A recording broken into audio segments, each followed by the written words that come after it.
Vikings fans, welcome in to another episode of the Skol Hop. We're glad you're here, and we've got some special stuff planned for tonight. Yeah, so we've got friend of the show, Forrest, again here with us today. Is this your, fourth, fifth time? Somewhere I think number 4. Yeah, because, I mean, we could go back and bore everybody by counting it, but you've been on a few times. I don't know why you keep asking me on.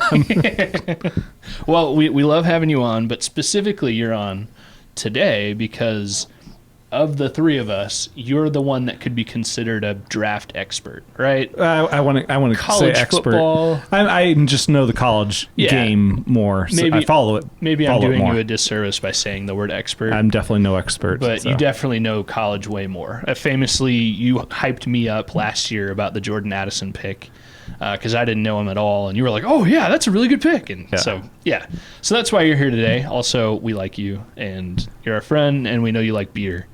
But you're also a Bears fan, so I guess we can kind of talk about that. And a Michigan fan. So you're much more of a Michigan fan. I'm much more of a Michigan fan. So you can talk to us about some Vikings first-round quarterback. I think we're going to get into that later in the show. So All right.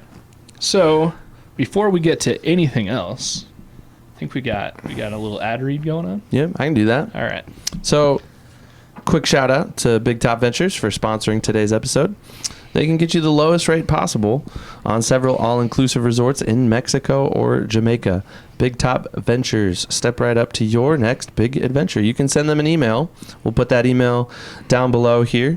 BigTopVenturesLLC@gmail.com. Yeah, and through Big Top Ventures, Forrest and I are about a month and a half or so away from going to Cancun with like our family and friends and stuff, not just us together. But that'd be cute, though. You know, I'd be lying if I said I hadn't gone to Mexico just me and another guy before.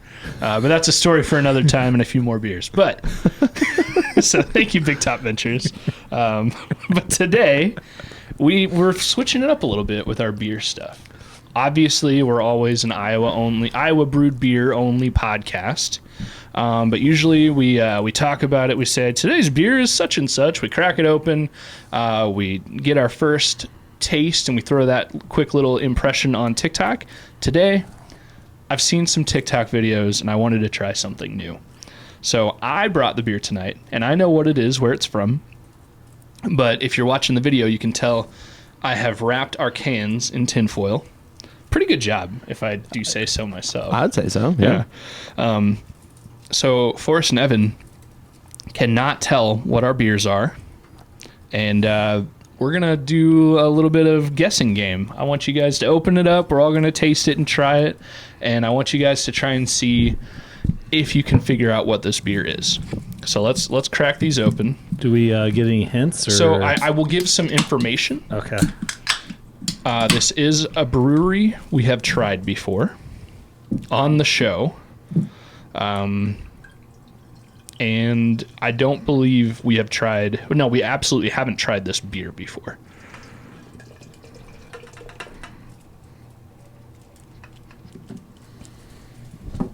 So it's not a beer we've had on the show? No, not on the show. I don't believe I personally have ever had this beer before at all. But we have had the brewery on the show. Okay. I'm getting some fruit on the nose. Yeah, it's... Okay. Almost like a sour. Interesting. What do you think? Forrest is also the beer expert over here. I mean, it could be just a flavored... Before we forget, we need to Skol these beers. I already broke the rule and drank. Skol. Hail.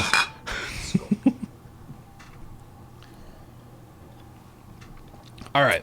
So you guys talk it through. Definitely a sour. It's a sour. Yep. Okay. Which is kind of shocking because Austin is I mean, he's opened up his window of beers, but he's typically not a sour fan. Sours are not my go-to. This also doesn't look like a sour. I mean, this looks like kind of like your golden ale, kind of like a Bud Light or something in that category. When I poured it, it did not look like a sour. Okay. It's too golden. I'm just trying to pick up what flavor. It's not quite peach. It's maybe like an apricot. Yeah, I could taste that. Interesting. Okay. Again, I know what it is. I brought it. It almost seems like maybe some berry in there too. Do you taste some berry? Like I do taste some berry. Blueberry, blackberry. Okay. Any indication? Sometimes you can tell when you drink a beverage if it's pretty boozy or pretty light or in a good spot. Any indication on how? I think this one's lighter on the lighter. 5% or less. I was gonna say probably 5.5. Okay. Any thoughts on? And I know this might be impossible on a brewery. Can we ask more questions? I mean, you can. I'm not going to be too detailed about it because I kind of want you to say, like, if not the beer, I want you to say, like, oh, it's this category for sure. You know what I mean? Like it's a hazy IPA, or I want you to say like what. It's a fruited sour. I think it's from Big Grove. Okay, that's your guess. If it were from Big Grove, do you have an idea of what the beer would be, or sour, or seltzer, or whatever it is?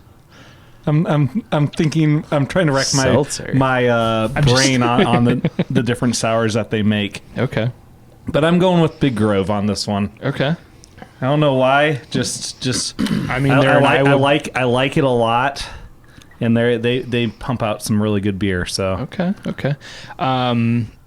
Forrest, you and I have visited this brewery before. Evan, you and I have not visited this brewery before together. Okay. I don't know if you've ever been. Maybe. Have you visited Big Grove? I have not. I have not. We haven't been to Big Grove together. Have you been to Big Grove at all? I have not. Interesting. Nope. Okay.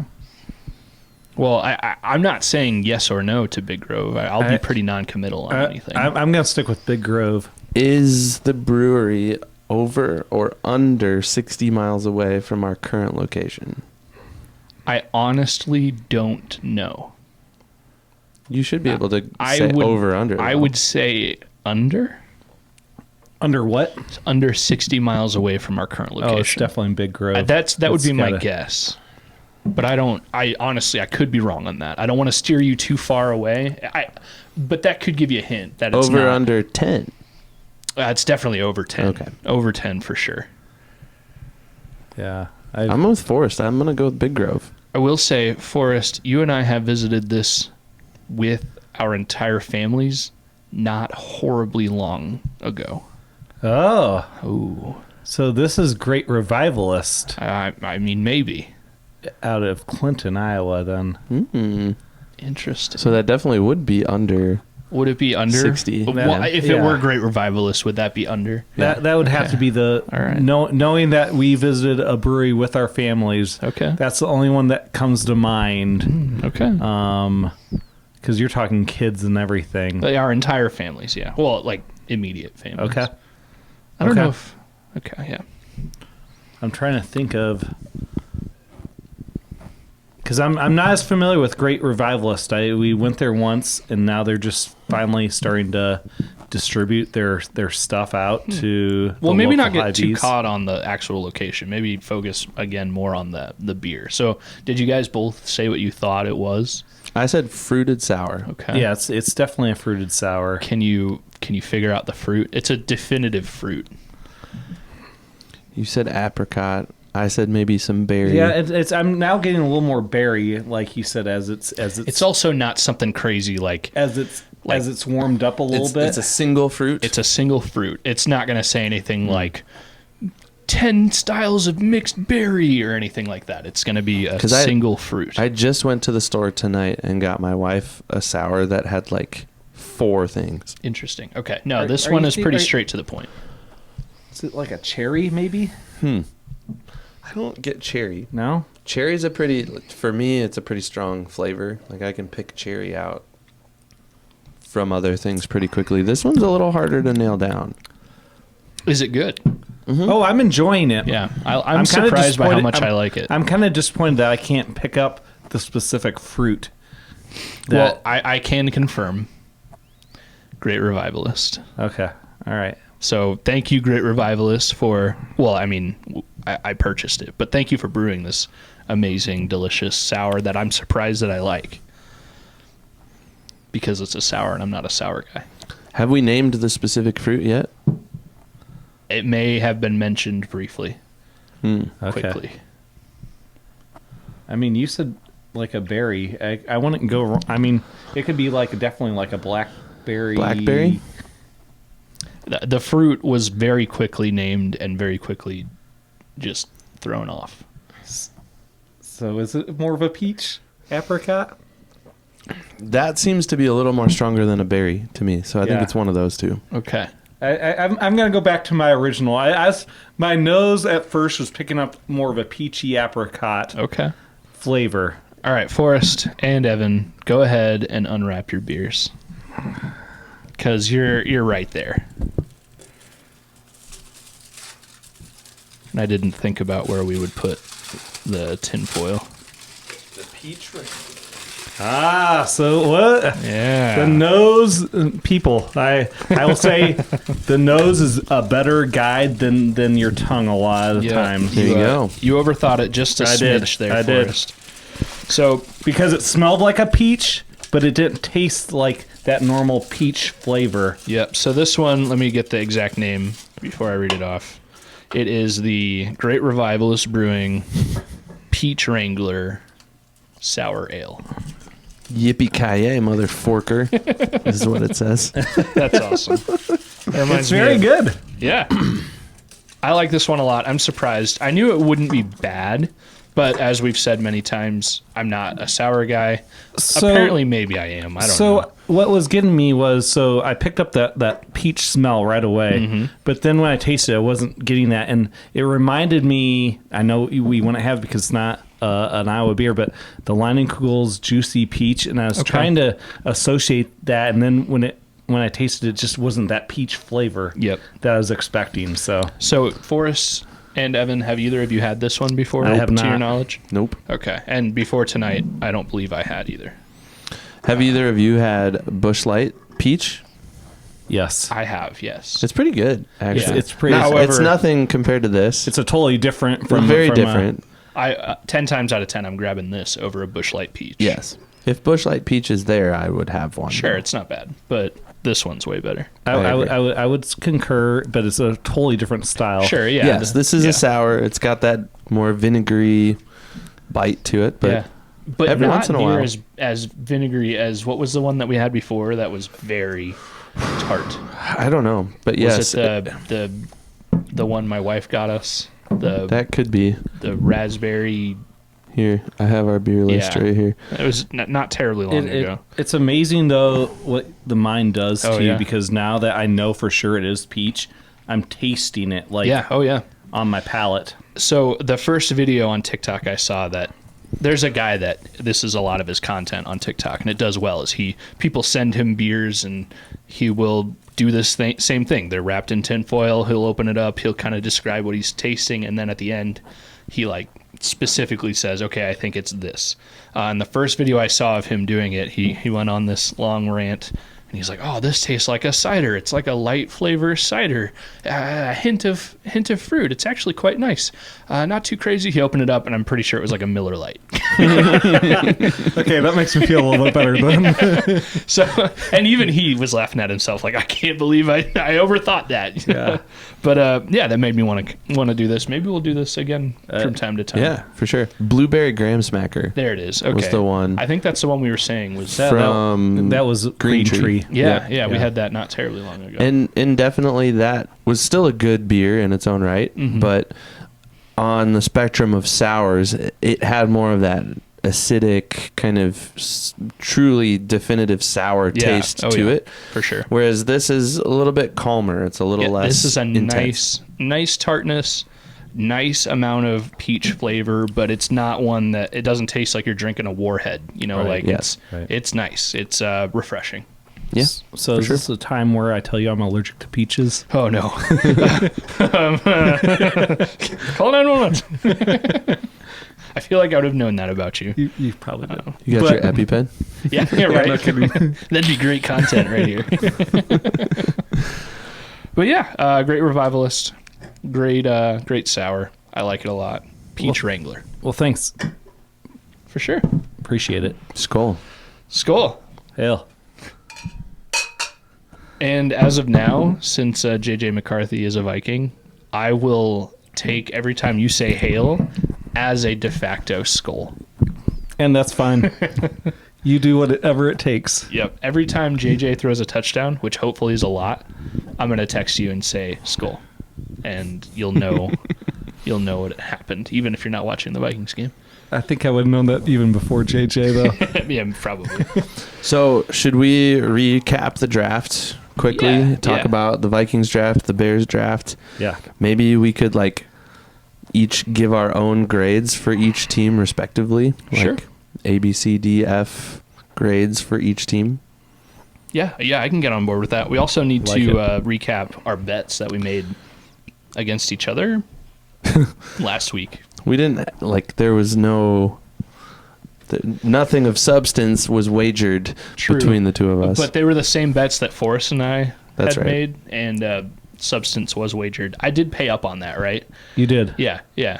So we're good. I lost that overall bet. Did you pay up on it? I'm pretty sure I did. I checked my receipt. I think you did, yes. Yes. Oh, yeah, it was the last one of the night. Thank you. Yeah, it got a little fuzzy at the end, as you know. Yeah, I had forgotten that you two had made The same- actual bets, yeah. and Well- then you and I talked about it, and I kind of just threw my opinions out there with no substance attached. All right. So should we just go through? Let's go through the bets, and then we can talk about the drafts. Sure. All right. So we had how many total bets? 6 of them totally. The first over-under that we talked about bet-wise was how many first-round trades there would be. DraftKings had the over-under set at 6.5 trades, and the total was 5. I believe the Vikings had 2 of those. Yeah, I don't even remember 5. I thought there was 3. So There was a few towards the end It must- to I mean, include the 32nd overall Gotcha, pick. gotcha. Yeah. That's right. I forgot the last one was traded, or when the Chiefs traded up a little bit to. Mm-hmm. Yeah. So, Evan, you said under. I said over.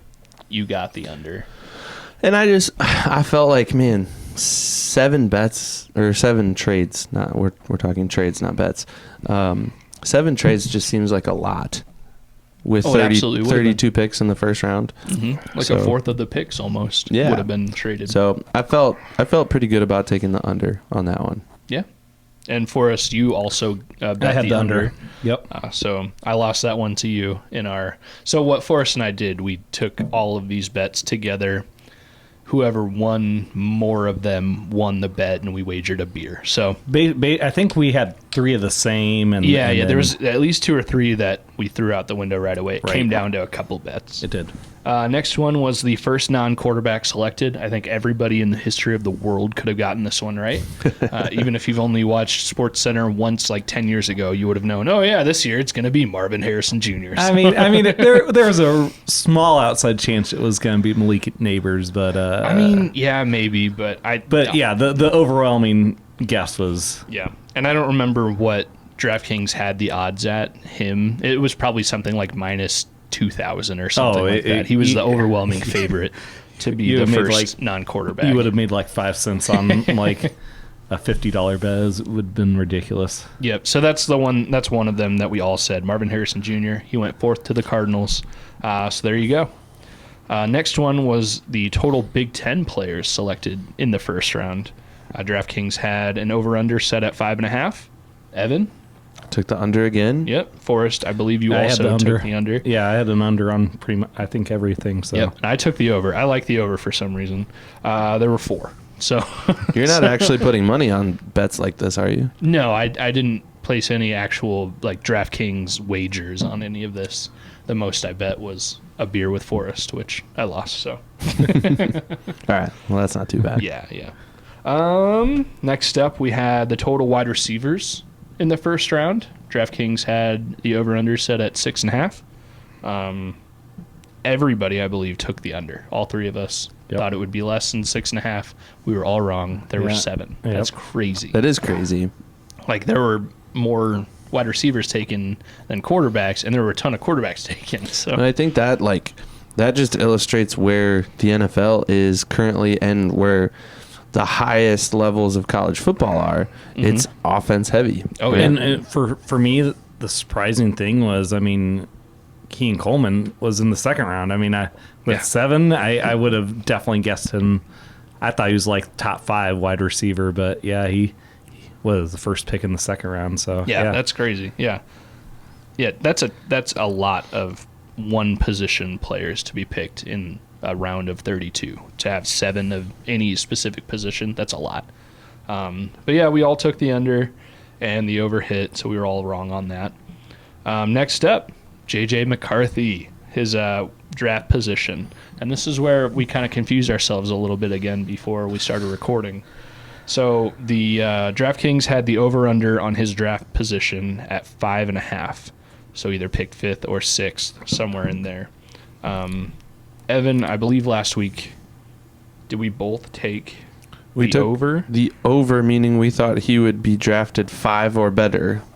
Yes. Because so 1, 2, 3, 4, or 5. Yes, in this sense, over means the higher selection, not the bigger number, the lower selection. Yep. And Forrest, I believe you said I think we interpreted it, or we had when we were out, we made sure we understood each other.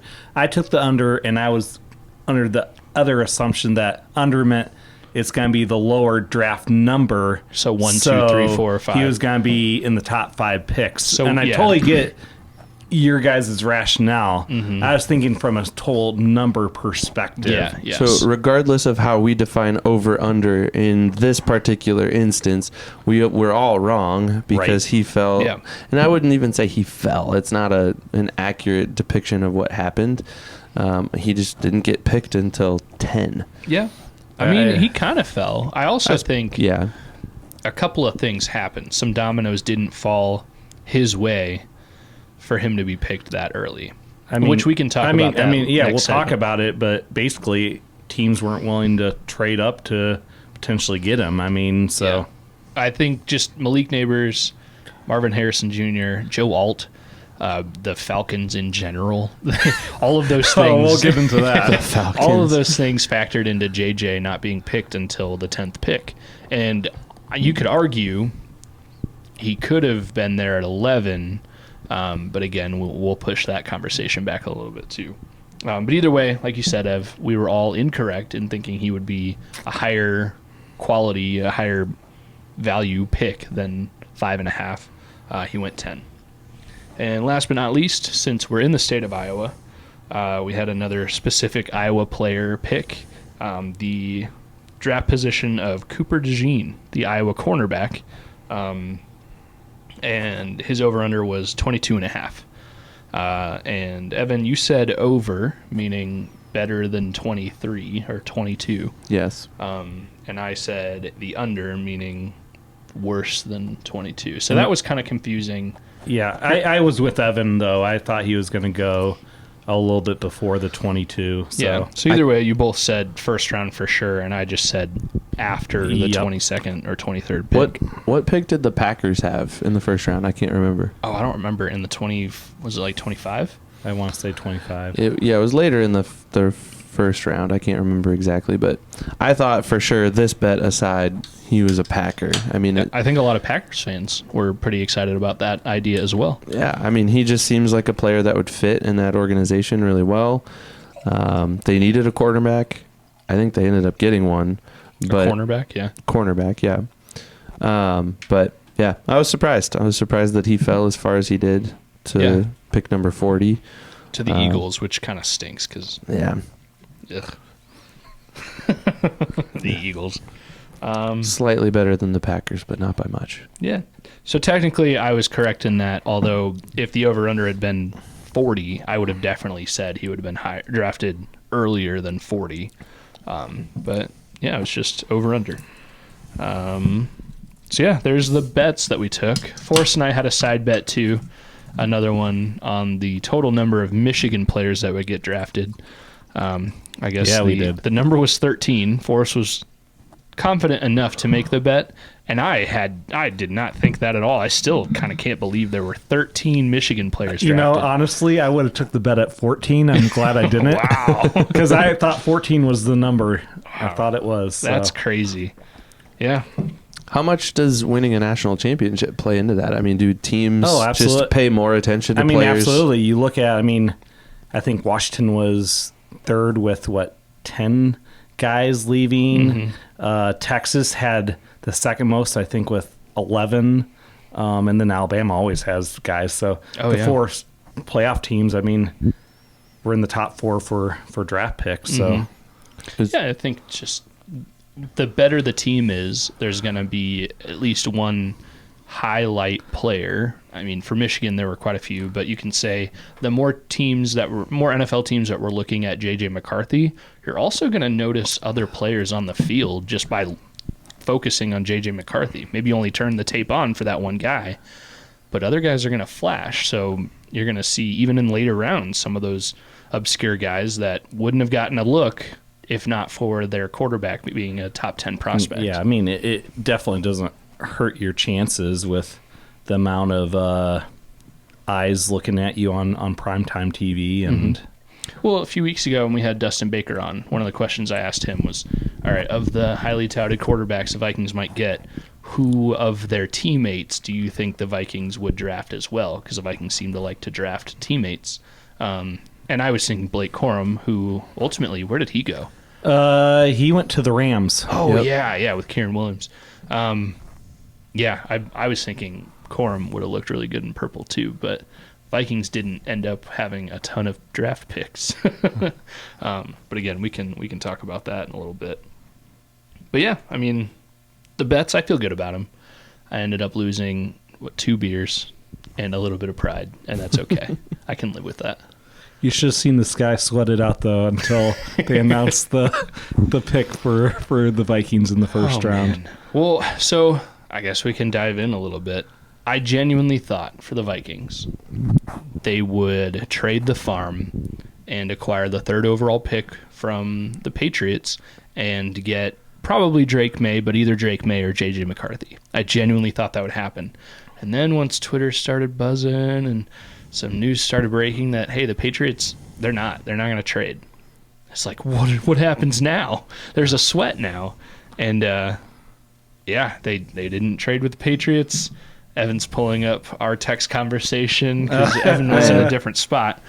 And I sent him a couple of gifts like, I'm super, super tense. I think I'd sent him the one of SpongeBob like chewing all his fingernails off. And yeah, I was a little concerned. Well, I was in the car. I was driving. Well, I actually wasn't driving. I was with somebody else, and I actually asked that person to drive so that I could be available to watch and support me and text. And that person graciously agreed to drive so that I could be attentive to what was going on. And you texted me at 6:06. Yeah. I'm kind of freaking out right now. The draft hadn't even started yet. No, because some news was starting to break that, Patriots, it would literally take the trade haul of a lifetime to get them to move, and it turns out that was right.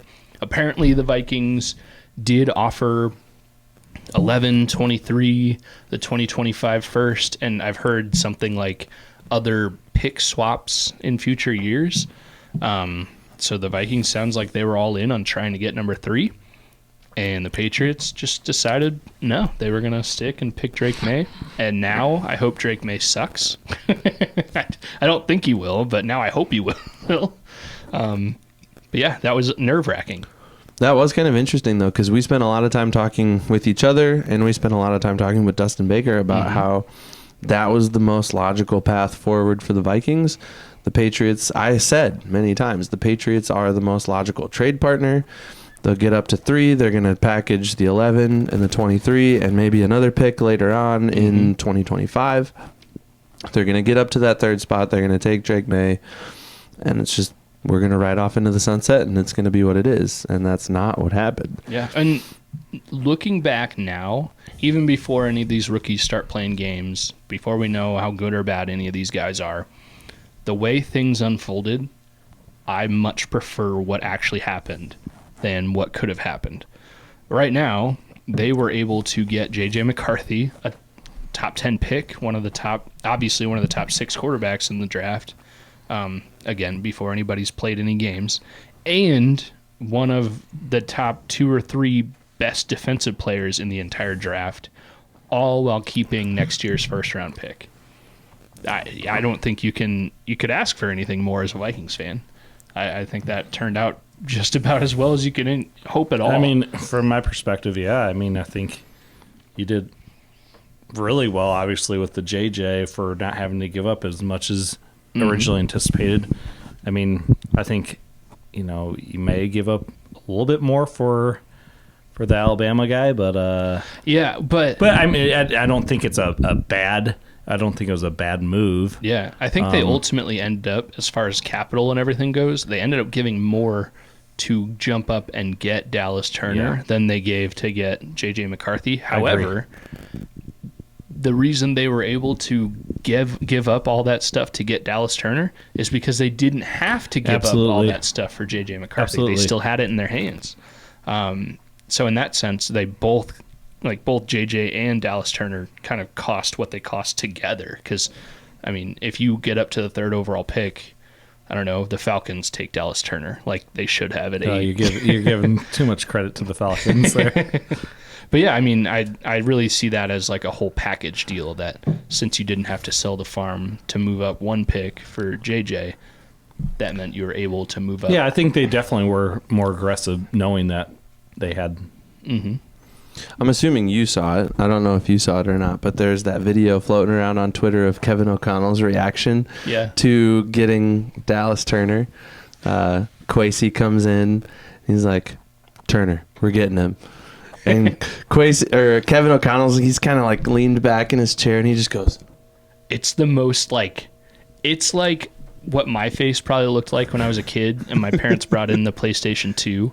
It's like the biggest wide eyes, like, I can't, this is the best day ever. Like, what? Like, and that's coming from an offensive minded coach that just got his quarterback. Yeah. The former quarterback himself who just got his guy, who couldn't be more pumped to, and for him to give that reaction of like, what? We just got one of the elite defensive players in the draft as well. I've heard people say Dallas Turner was the best defensive player in the draft.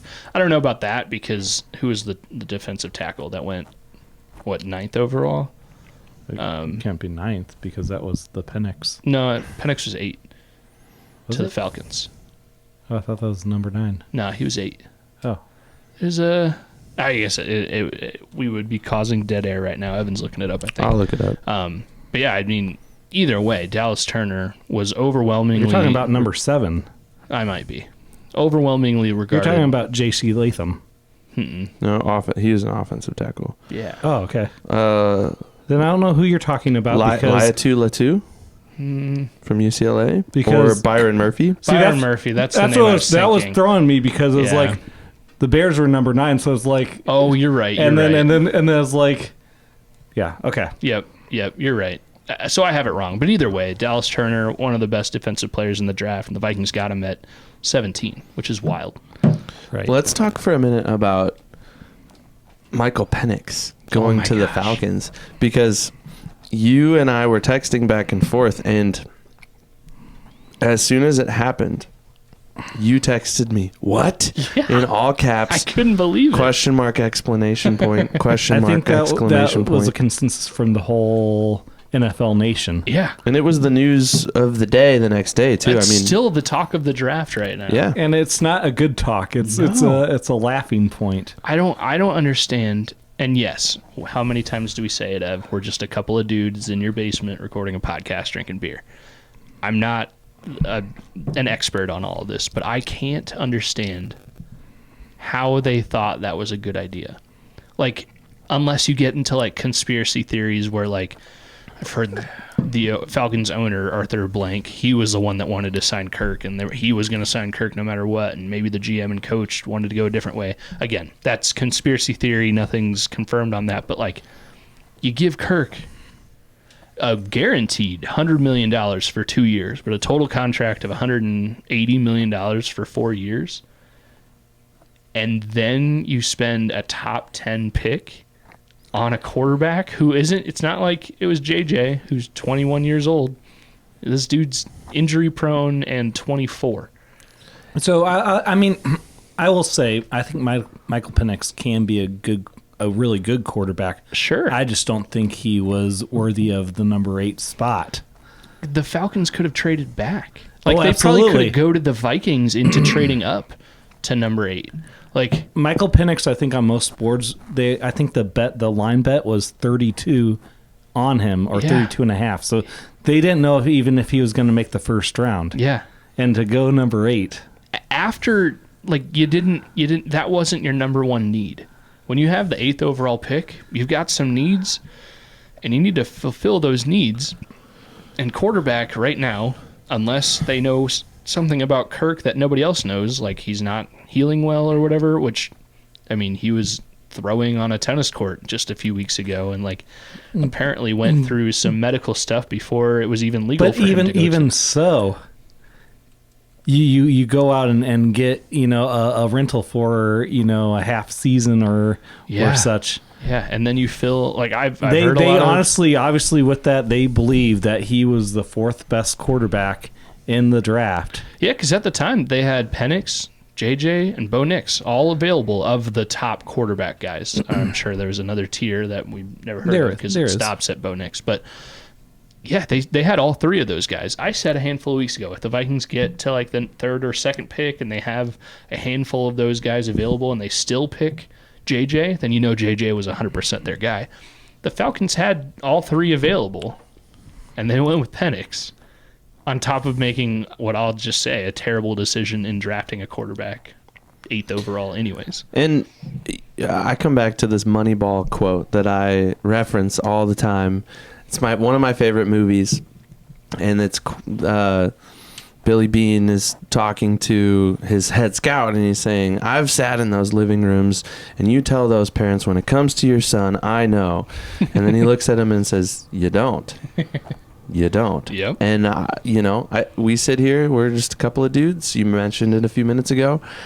We don't. I mean, maybe the Falcons have figured it out, and maybe they've got their Aaron Rodgers, or they've got their Patrick Mahomes, and Kirk Cousins is the guy to kind of develop him and help him become what he can be, lead him to his potential, and then he takes over, and the Falcons are not only us, a dynasty. But almost everyone in America could be like looking stupid. Well, and the thing is, if 4 years from now Michael Penix is the Patrick Mahomes of 4 years from now, and multiple Super Bowls, and he has broken every record and he's the best ever, do you know how many people are going to come out and be like, I knew they made the right choice. I was calling for it the whole time. Like, there's going to be so many liars if that's the case. Like, I'll say it right now, I'm happy 4 years from now saying I was wrong, but right now I'd be furious if I was a Falcons fan. I think the bottom line is, I think what you said, they could have got him later in the first round. Yeah. If they really wanted him. I think what this comes back to, for our favorite team anyways, is the Vikings look like the smarter organization. Oh my gosh, yeah. Because they got their guy at 10 when they had the 11th pick. I don't believe for a second that Sean Payton baited them into trading up. I was gonna bring that up too, and we can talk about that in a second. Squash that rumor. I think. I think that's total BS. I think they made the right move to get up so that the Jets didn't have another trade partner, and they got their guy at 10, and they didn't give up anything, and they still had that 23rd pick. Well, they gave up a little bit. What was it, like a 4th and a 5th round or something like that? Some mid to lower round picks to move up one. But I mean, where the Falcons are saying they drafted Michael Penix for insurance or for the future, in the same way the Vikings gave up what they had to do to jump up to the 10th overall pick for insurance and to guarantee they get what they want to get. But yeah, to your point, when Sean Payton, there's that video clip of him saying like, oh yeah, I was involved in making people believe we really wanted to get up for the 10th pick, but we were never going to do that. Ha ha ha. Like, that is the biggest pile of BS I've ever seen from a human being in my entire life. Why would the Broncos try to goat anybody into thinking they're going to move up 2 picks, especially try to make the Jets give up that pick or to steal it from the Vikings, they're in the AFC. The Jets are in the AFC. Why would they have made a trade with another AFC opponent for a quarterback when they apparently seemed comfortable with Bo Nix anyways? I think they actually were trying to make the trade. They would never purposely say, oh yeah, we didn't really want a better quarterback than Bo Nix. It's such a pile of BS. So you're saying that Sean Payton is just trying to cover up the Yes. BS with... So here's one of two scenarios happened. The Jets really were just trying to tell the Vikings, hey, we're getting some calls. If you want this pick to guarantee your quarterback, you should make this trade, when really they weren't getting calls, or not serious calls. Or the Broncos and or however many other teams, because we were sitting there together, you and me, Forrest, and there was Vegas and New Orleans all could theoretically have wanted to get up to that 10th pick. I think what really happened was the Jets were getting a lot of calls, and maybe the Vikings had a better offer just in the fact that the Jets only had to go down one pick while gaining another 4th or whatever. So the Jets wanted to trade with the Vikings, but other teams were making calls. So I think the Jets were really saying hey, Vikes, we are actually getting calls. So if you want this, you got to sweeten your deal. And I think the Broncos were actually trying to trade up. They wouldn't have tried to pretend like they didn't want to. I agree. I think there's no question JJ's a better quarterback. Broncos, Raiders, Saints, I think all could have seen themselves in the right, scenario. And yeah. Plus any other team, man. We never really know. There could have been a team in the 20s that really were thinking, okay, JJ's our guy, so let's try crazy to draft ahead of the Vikings. Sure. I mean, just when Mahomes was drafted, the Chiefs jumped up 10 spots to get Mahomes. They knew that's the guy they wanted. So, yeah, I don't think Sean Payton was faking that he wanted to jump up. Either he wasn't calling and the Jets were pretending they were getting calls, or Sean Payton was calling, trying to get J.J. McCarthy. We spent a lot of time talking about the Vikings draft. Yeah. What about the Bears? How do you feel, Forrest? They had 4 picks. 5, actually. Did they? We traded for a 5th one. Ah, okay. But no, I have to say I really thought the Bears did really well in this draft. I mean, you can't go wrong, obviously, with the number 1 pick. Still don't. You can go wrong. You can go wrong, but I think Caleb Williams, as much as I don't like him as a person, listen to previous episodes of this podcast. I don't like him, but I think he's got great potential. And with the weapons now that the Bears have put around him, I think they can do it. Yep. Odunze, man, I think that's a great pick in the first round to use. I think he's just a great wide receiver that's going to fit well with our core. I mean, you got to give it up with, I'm going to pronounce it right, Ame Gaji, I think is. Kieran Amagaji. Now, this is a guy from Yale. So, oh, yeah. So, but he's played both guard and tackle. Mm-hmm. Big body guy. So, I don't know much. I haven't really seen much tape. Obviously, played for Yale, so not really in the Power 5 type stuff. But gotta trust the organization. Torrey Taylor, I think we all know a lot about him being the Iowa punter. I mean, the consensus best punter in the draft. And I mean, for the amount of times he punted and to consistently put up those types of numbers. Yeah. As an Iowa fan, I'll bring up a fun stat that we brought up a few times. He had more punt yards than the Iowa the Iowa offense had rush yards or total yards, or what was it? It was something ridiculous, and it might have been total yards. He was a better punter than the entire Iowa offense was an offense. There's a reason why the fans cheered more for the punter than the entire offense. Yeah. I mean, and there's a reason why their offensive coordinator is now an analyst for Maryland football. Oh man, poor Maryland. I don't know what they're thinking. Anyway, and lastly, the trade that they didn't even have, but then they went out and I think it was with Buffalo. Either way, Austin Booker. I think this guy is a hidden gem. This dude was supposed to be, I think, projected 3rd round. Okay. They got him in the 5th round, so nice. I think he's going to be dynamite. So I'm pretty excited. Yeah, I mean, honestly, I think even Dustin Baker said this recently on one of the things he does, Bikes Now or something. He said, yeah, I mean, as of right now, it looks like the Bears won the draft. Like, they got arguably the best quarterback in the entire draft. I think anybody, if they would have had the first overall pick, Caleb Williams is going number 1 overall no matter what. So the best quarterback in the draft, a top 3 to 5 wide receiver. I mean, you could argue easily top 3 wide receiver. Absolutely. It almost sounds like a joke, but really the best punter in the draft and instantly upper echelon punters in the NFL without ever having played in the NFL.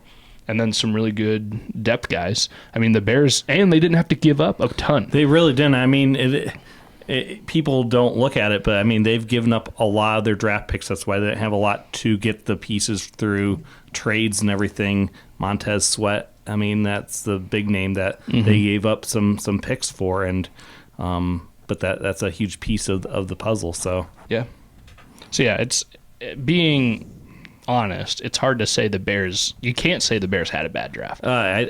What's crazy is I don't think any of the NFC North teams had a bad draft. I think they all did well.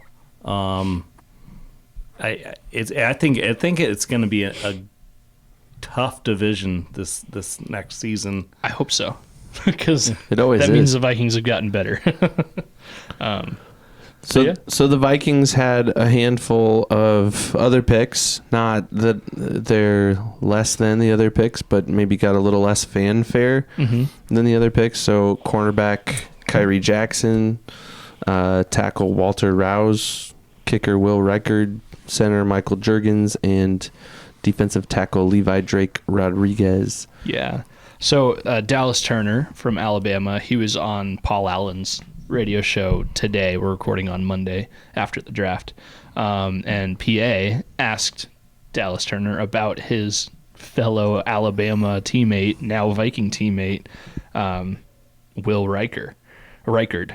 And Dallas Turner instantly said, yeah, that man's a straight sniper, Will Reichard. Like, he already had a nickname in Alabama for being a really good kicker. I don't know. I never really know anything about the lower round guys. I'm a pretty casual college football fan. That's why Forrest is on right now. But again, to reference his name again, Dustin Baker, he said just the other day, some of these picks, like, yeah, we look at these guys that show up out of nowhere from the 6th round or 7th round, and they end up being starters and Pro Bowlers and ultimately like Hall of Famers when you look like Tom Brady. But that's not what the later rounds are for. The later rounds are to fill depth positions. How many times have we said Alex Madison is a really good RB2? Nick Mullins is a really good QB2. That is an actual position. You need those guys to fill the depth roles, and I think that's what the Vikings got. And I'm not crapping on any of these, I mean, later picks. Yeah, but I don't know all of them. I don't think I had heard of the last guy, Levi Drake Rodriguez. I don't think anybody. I will tell you, the cornerback Kyrie Jackson that you got, he's a tall, lengthy cornerback. You think cornerbacks of being 6 foot? This dude, I think, is like 6'3", 6'4". Wow. He's tall and lengthy. So, and that's where the cornerback position is going, because the wide receiver position absolutely is getting taller. So a guy like that can battle those taller wide receivers a lot easier. And so yeah, I like I said, I think that was a great pick for you guys. And I've seen on Twitter too, especially because the Vikings signed like 17 undrafted free agents. There was a lot. Yeah, It's and a big list. I saw a few people mention like everybody the Vikings drafted, specifically the last few rounds, including the undrafted guys, they all had at least one ranking in PFF that was an elite ranking. And maybe they had a knock somewhere else, but people on Twitter are saying like, yeah, I guess Kwesi is really showing that he's an analytic GM by just signing all of the higher ranking PFF guys, which, hey, I mean, if you're taking flyers in the 5th, 6th, 7th round and undrafted free agency, you never know when you're going to get Ivan Pace Jr. You know, you never know when you're going to get some of these guys that are diamonds in the rough. I'm not saying any of these guys will turn out to be good, but I mean, I think you're going to know a lot with obviously the first couple guys. Not that JJ's going to start day one, but I mean, you definitely will see Dallas Turner out there. Obviously, your kicker feels like that's. I mean, anytime you draft, what was he, a 5th round draft pick for Will Riker? I think so. I mean, it's hard to cut a guy like that. Like, it's hard to draft a kicker anyways, but once you draft a guy... He was the 6th round. Okay, but still, 6th round, like, you're still drafting a kicker. Like, it's not just taking a flyer on a guy. Like, I think he was the first kicker taken. Well, and I mean, once again, I hate to use it as college versus college, but the dude did play for Alabama, so I mean, I think he's legitimately, and not just for 1 year. He was their kicker for the last handful of years. Correct. So he kept his job and at an elite level. I think kicker, quarterback, those are positions where you don't have a ton of depth. You might have one extra guy on the roster at the kicker position and maybe 2 extra guys at the quarterback position that are going to be on the roster, be on that active 53-man. You might have a couple other practice squad guys, but I mean, that's it. Like, you get 2 quarterbacks, you get 1 extra kicker maybe, and he might also be your punter. Yeah. So, I mean, like, for Will Riker, he's got a competition with John Parker Romo. But he's automatically, since he was drafted, he's slotted in as K1. Like, he's the starter right now. But there could still be some shifting and movement based on how training camp goes and preseason goes, whatnot. And same for JJ. I mean, I think what's interesting about JJ, and we haven't talked about this yet, but they've put him on this kind of like benchmark plan to... he has to hit certain things, and he has to do certain things in practice and hit certain milestones before he is handed over the reins. And again, I think that comes back to Kwesi's very analytical mindset. He's analyzed these high first round quarterback draft picks and why they succeed and why they don't. And he's figured out maybe a plan of, okay, if we can gradually build JJ up to being that starter, maybe he's more successful than some of these, you know, like a Christian Ponder kind of guy that was a high first round pick that flopped, or, you know. He was a desperation first round pick. Do you guys think, depending on how your season's going and how well, you know, your QB play is going, that kind of might signal how quickly JJ gets on the field? It could. I think if it's like a desperation season, if they put JJ in, it's because they're kind of throwing in the towel on the season, unless he is starting to show some stuff in practice and stuff that really makes you think, okay, he's won this job. I genuinely think, even right now, if the Vikings were to put out a depth chart right now, honestly, JJ is not QB1. He is maybe QB2. Now, when the season starts, I still think Sam Darnold, he's your QB1, and JJ's a very close QB2, unless JJ hits all these benchmarks and proves without a shadow of a doubt that he has won the job.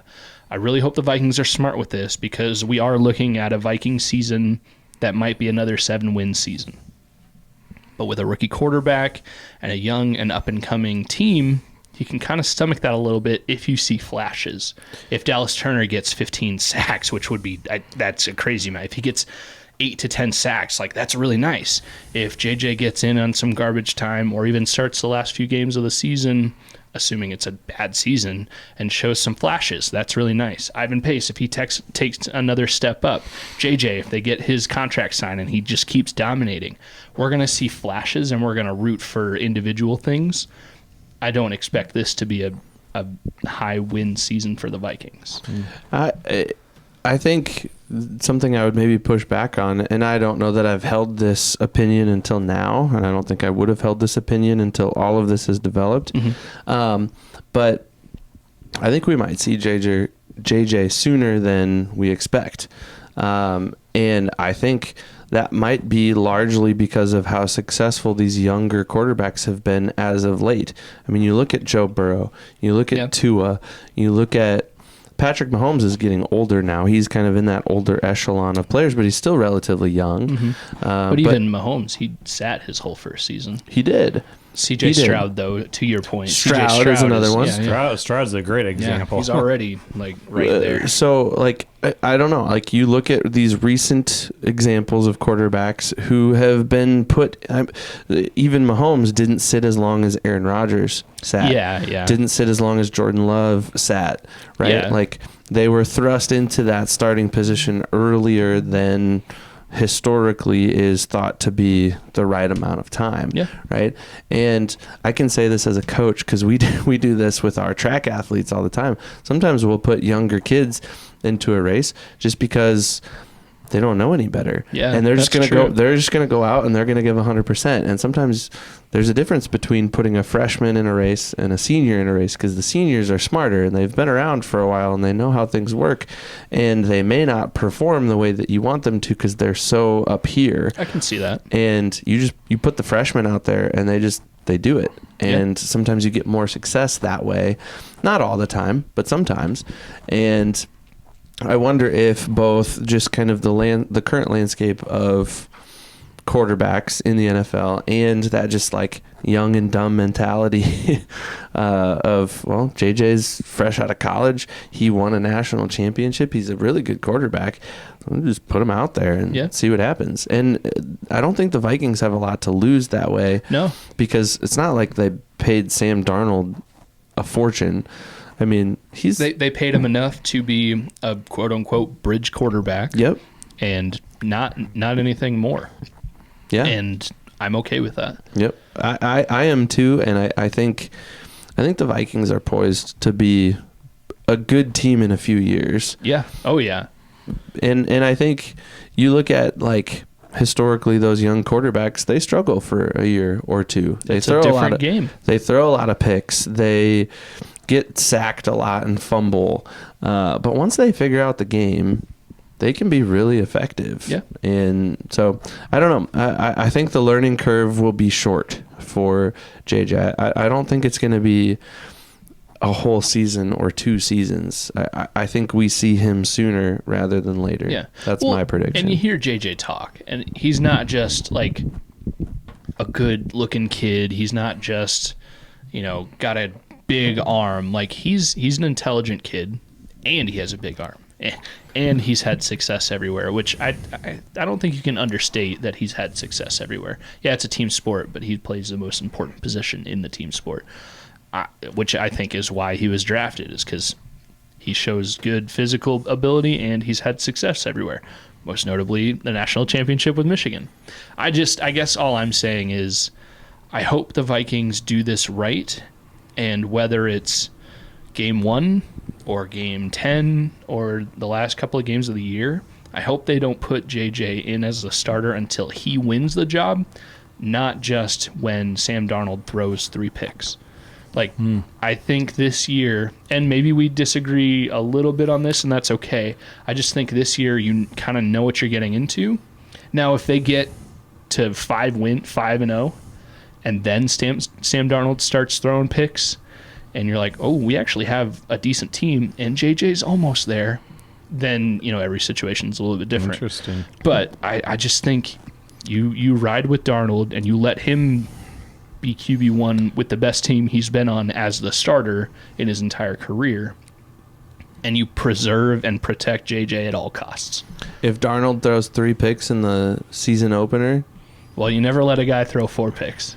You never let that happen. But then maybe you throw Nick Mullins in or something. I don't know. You have to protect. I'm of the mindset you protect him a little bit, not a hard and fast rule that no, he's not seeing the field this year. Let him win the job and give him every opportunity to win the job. That's fair. And I think this system that they've got in place for him will help with that. Yeah. So. Yeah, it's always tough because obviously the fan base is really excited to see what they have. So they're anxious, but to your point, Austin, I would agree. You don't want to throw him out there until he's ready. Well, and but a lot of it is just learning through the actual game itself. I mean, you can only learn so much. You got to learn the playbook and do so many reps, but you got to get in live action against. Yeah. In real games, yeah. I know there is no better substitute than real experience. Because even practice, you're only going to get so much. But even with JJ on your favorite team, Forrest, the Wolverines, he had to win the job, and it was a little controversial when absolutely. JJ took over for Cade McNamara. Yeah, so I mean, when he came in as a freshman, everyone, wanted him to start right away. He definitely wasn't ready. And Cade McNamara, but they did play JJ some during that season. So it wasn't like he sat the entire time. So you saw those flashes, and then I mean, during the college football loss to Georgia, I mean, we were down, so they just let JJ pretty much play the second half, and I think it was a good experience. Oh, yeah. He wasn't perfect by any means, but you could tell it was a different team when he was on the field, how the offense ran.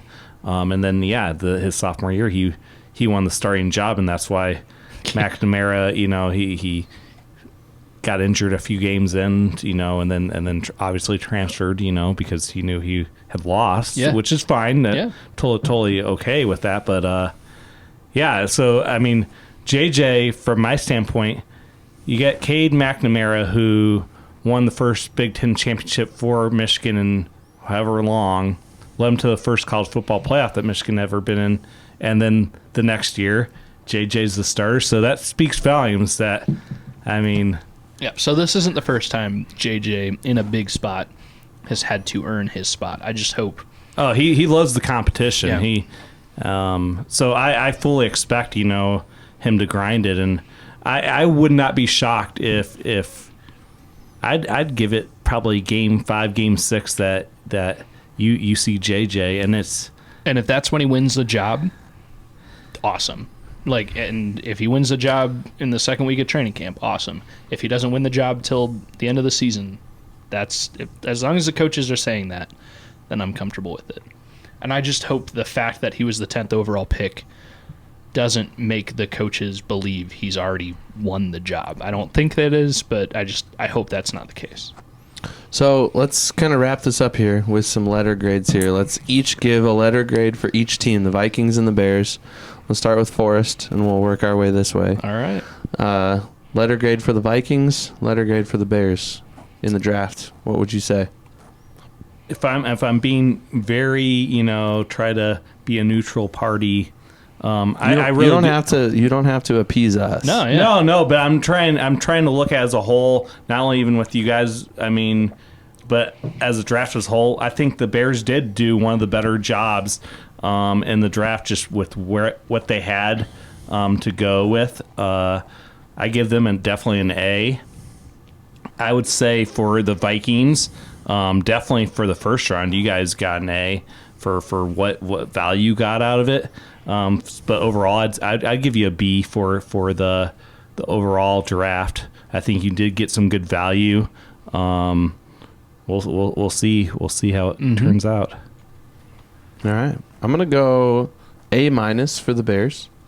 I think the only thing the Bears could have done better, and this isn't maybe really even a fair grade. It's just what they could have done differently earlier on to be more successful in this draft was have more picks in this draft. I mean, they were not a good team, and they haven't been a good team for 2 years now. Mm-hmm. And to put all of your stock in one quarterback, to me, seems maybe a little irresponsible. So I'm not going to discredit their draft. They got the guy, and they got a good wide receiver as well in Odunze, and they got a few other good players as well, but they had 5 picks overall. That's it. In a 7-round draft where you're almost guaranteed 7 picks, to trade all those picks away to only end up with 5, to me that seems like a little bit of a knock against the team. So A-. Again, it's not necessarily a grade that reflects just how they picked with this draft. It reflects on the decisions they made leading up to the draft. Sure. Yep. But A- nonetheless. I'm gonna give the Vikings a B+. I think they were smart in the first round. I think the first round was the best round for the Vikings. I don't think the other rounds were bad. I think adding to the cornerback room was helpful. Adding depth on the offensive line was helpful. Adding competition for that kicker position, arguably even adding that number 1 kicker, was great. I was very disappointed that they did not add anything to the defensive tackle position until the end of the draft. I was hoping that would happen sooner, and I thought for sure after the first round that would be a priority for the Vikings, and that wasn't apparently a priority for them. They didn't pick a defensive tackle until the end of the draft in the 7th round, and I'm glad they picked somebody up, but you said a little bit ago, those later rounds in the drafts aren't necessarily... Yeah, you're not looking for starters. Those starters, they are those depth guys. And so you got to wonder, like, well, who's the guy then? I mean, who's going to be filling those A-gap holes? Right now, I think it's a big question mark. Yeah. I mean, it's Harrison Phillips, but it's not like that's but he's his best thing. He's one guy in a 4-3 defense where you need 2 guys in the middle. Yeah. So, I mean, unless we go back to a 3-4, which I don't see happening. I think they are a 3-4. I think it is a 3-4 defense. It was a 3-4, and then when... I think Flo brought in a 3-4. I might be wrong. I was actually going to say, I thought Flores was more of a 3-4 guy. That's where you're getting the edge instead of the outside linebacker. Okay, that's position. fair. And maybe I misunderstand defense, but I wouldn't say that. I thought previously it was a 3-4. Donatel definitely brought in a 3-4. And I thought Flores brought in more of a 4-3. And I'm used to a 4-3 because that's what the Vikings have run always historically. Done, yeah. I think Flores Zimmer was a 4-3 guy. I think Donatel was hard and fast, always 4-3. But I think Flores is 3-4. more... Oh, yeah, 3-4, sorry. Donatel was more of a 3-4. But I think Flores is more of a dynamic defense. He's all over the place. His base is a 3-4, though. Okay. He likes to bring the pressure. Oh, yeah. But, like, he's one that I think famously will have more safeties and linebackers on the field than any other position. So you can't really peg down exactly. We even commented on how Danielle Hunter was more effective with Flores than he was under Donatel. Yeah. Because Danielle Hunter in Donatel's system was more of that linebacker. Stand up, off the ball, or, that edge guy. Which, he's good at that. He's athletic enough to do that. But when Flores came in, he was more of that. I mean, those edge guys aren't necessarily down linemen, but they are in that 3-point stance more often than not. And, Danielle had that speed. I don't know. I know what you're saying, though, yeah. Regardless, I think to have somebody in the middle other than Harrison Phillips is going to be important, and I don't know if waiting until the 7th round was the best choice for the Vikings. Yeah. And so B+, I think they're like an 89%, and I'm a teacher, so I'll round up an 89.5 or better and give them the A-. I think they're like an 80. They're an 89.49. Yeah. They're that close to being an A-, but they're just a little shy of that. Overall, still pretty good, but could have been better. All right, so for the Bears, Forrest, you had an A, and Evan, you had an A-. For the Bears, yes. For the Bears. And for the Vikings, you had a B. A B, and you had a B+. B+. Okay. Remember, just a high B+. All right, so for the Bears, I'm going to give them an A. It would be an A+ just because they got the consensus best quarterback, one of the elite wide receivers. Again, it sounds like a joke, but it's not. One of the best punter in all of rookie incoming players, not even just the draft. They got some elite players in their picks, but because they only had 5 picks, and 4 before that, they came in with 4. That's why it's an A. However, I think they were afforded that with all of the moves they made last season at the trade deadline. Once free agency started, they made some big moves, even a couple of trades. They have definitely done everything they can to be a better team in 2024 than they were in 2023. But still, their draft, it's an A solid A. You can't argue with that, I don't think.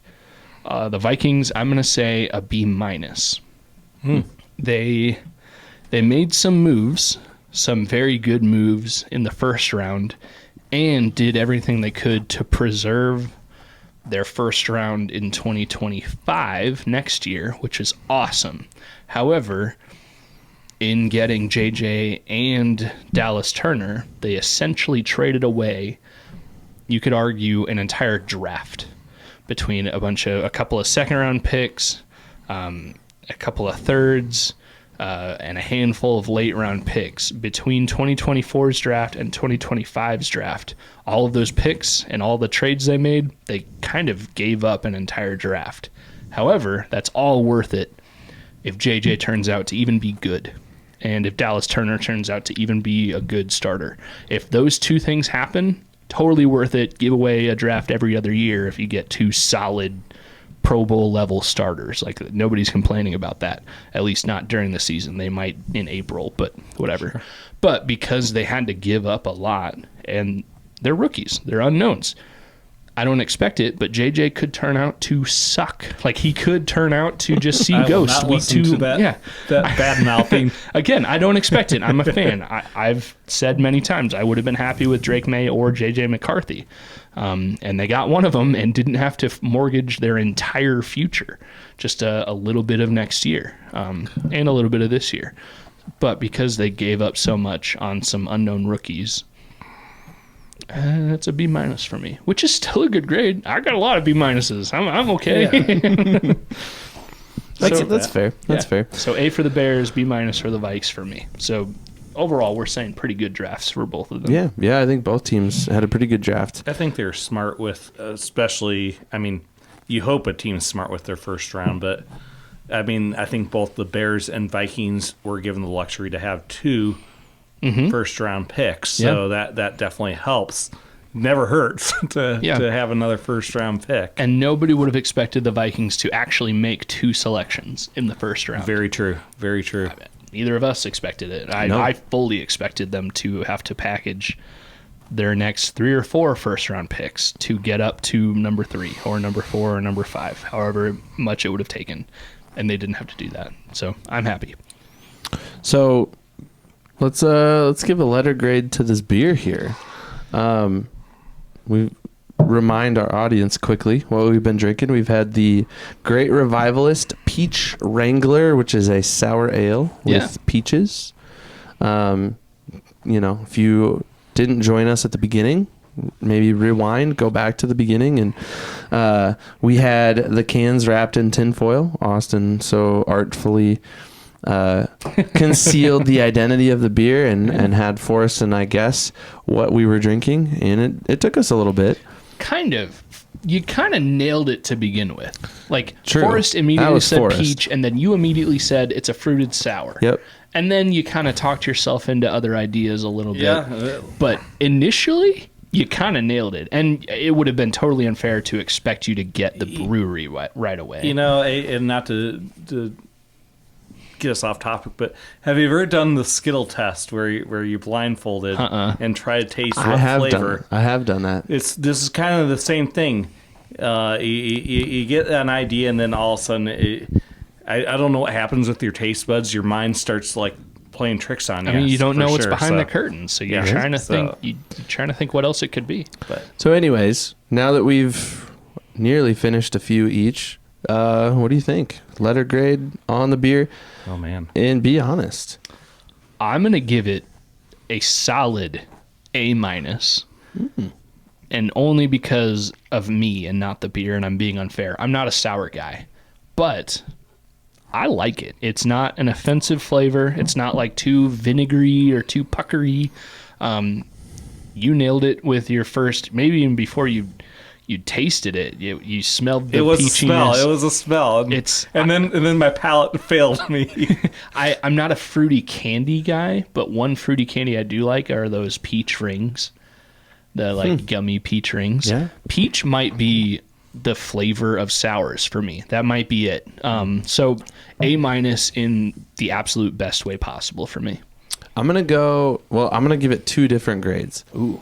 Because I think we have 2 different things going on. I think in the sour category of the sours I've had, I would give it a solid A. So I would bump it up even a little bit higher than you would in the category. Sure.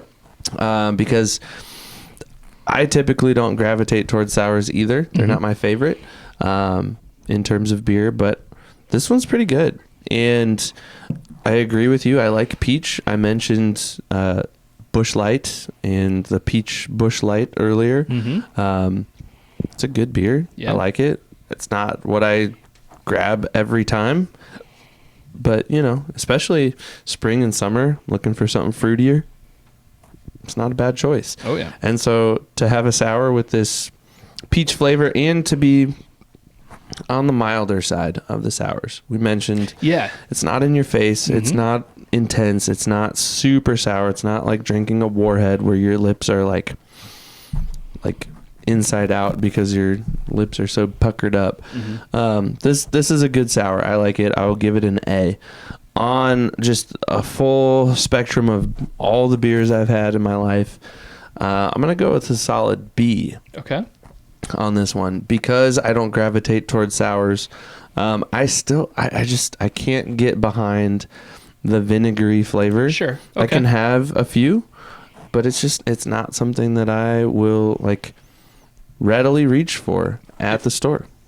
If we ever go to Great Revivalist as a show and friend of the show trip, you're probably not going to order the peach sour on I'm draft. probably not. I'm going to look for an amber, or I'm going to look for an IPA, or I'm going to look for... Great Revivalist has some great beers other than They this. do, too, and we've had some. So this isn't a knock against the brewery. It's not even a knock against the beer, because I think in the category, it's a really good beer.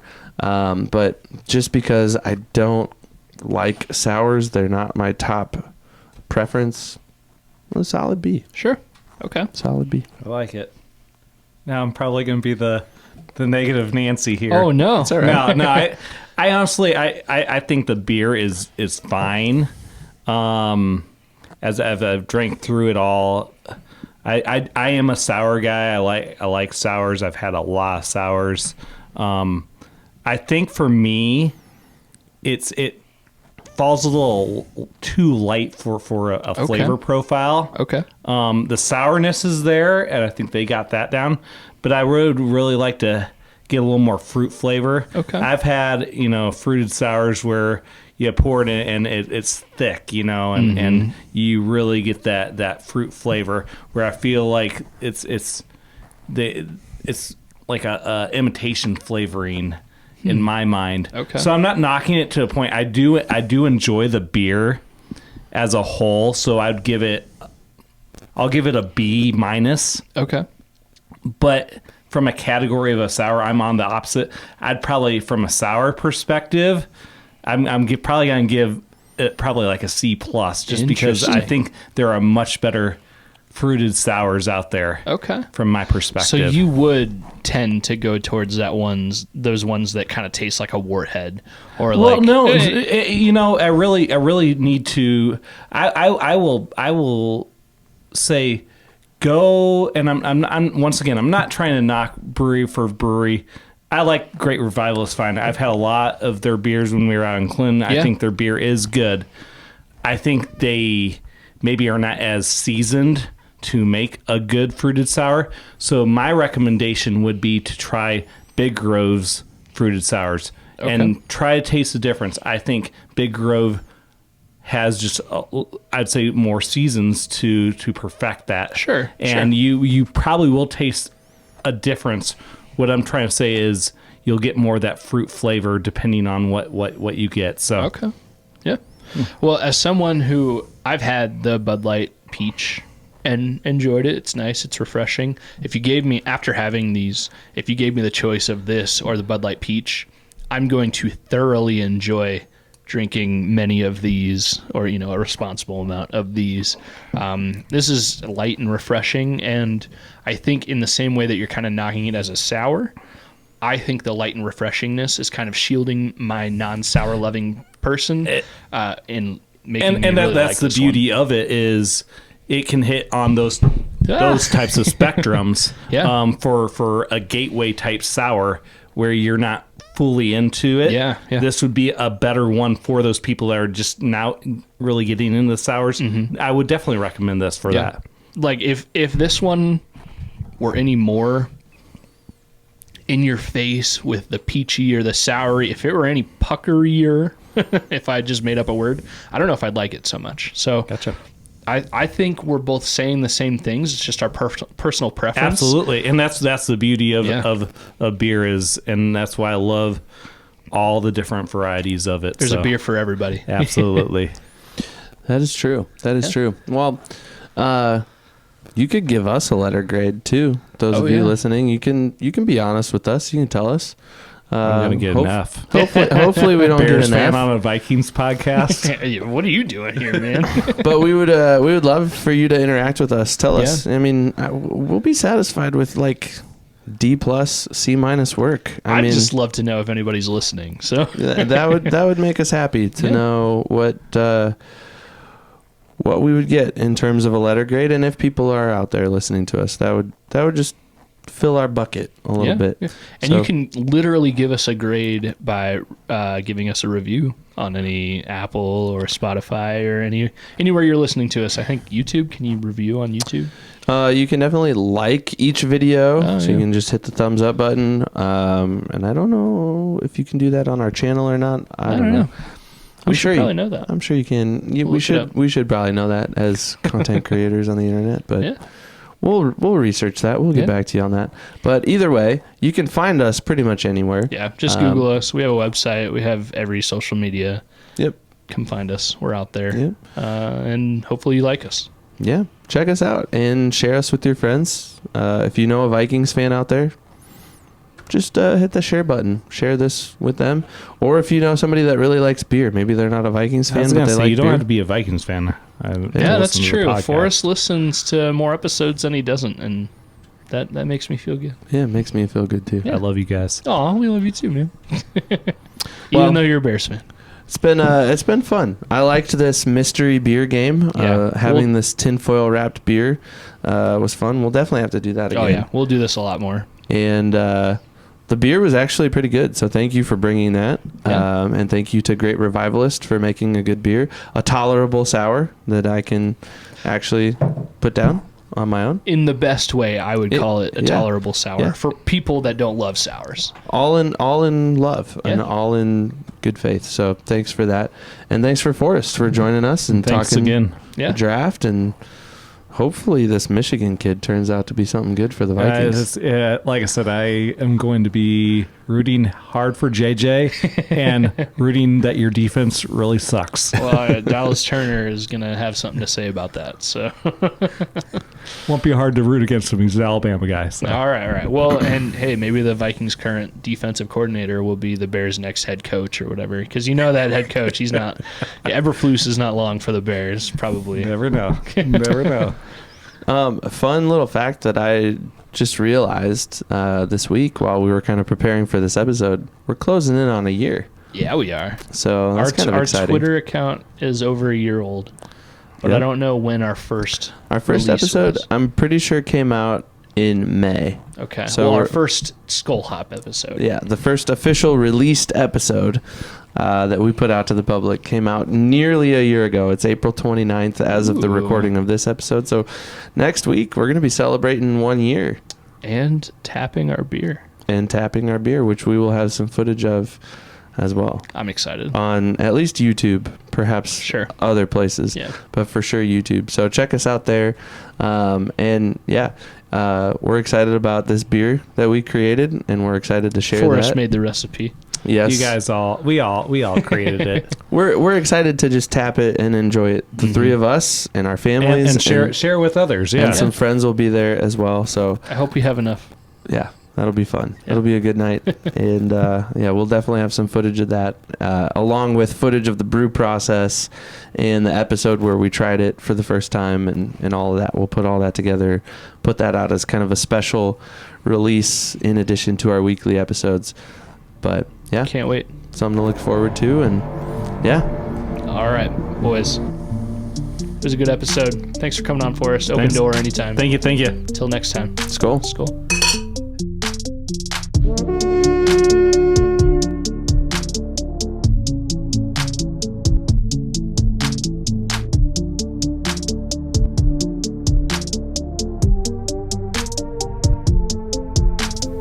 Hey Vikings fans, Evan here from the Skol Hop, and we just wanted to say thank you again so much for listening to the Skol Hop, and we also wanted to take one more opportunity to let you know that this episode of the Skol Hop has been brought to you by Big Top Ventures. If you're considering taking an all-inclusive trip to either Mexico or Jamaica, reach out to our friends at Big Top Ventures at bigtopventuresllc@gmail.com. Once again, that's bigtopventuresllc@gmail.com. You can get the lowest rate possible on several all-inclusive resorts throughout the region. Big Top Ventures. Step right up to your next big adventure. And thanks again for listening to the Skol Hop. Skol.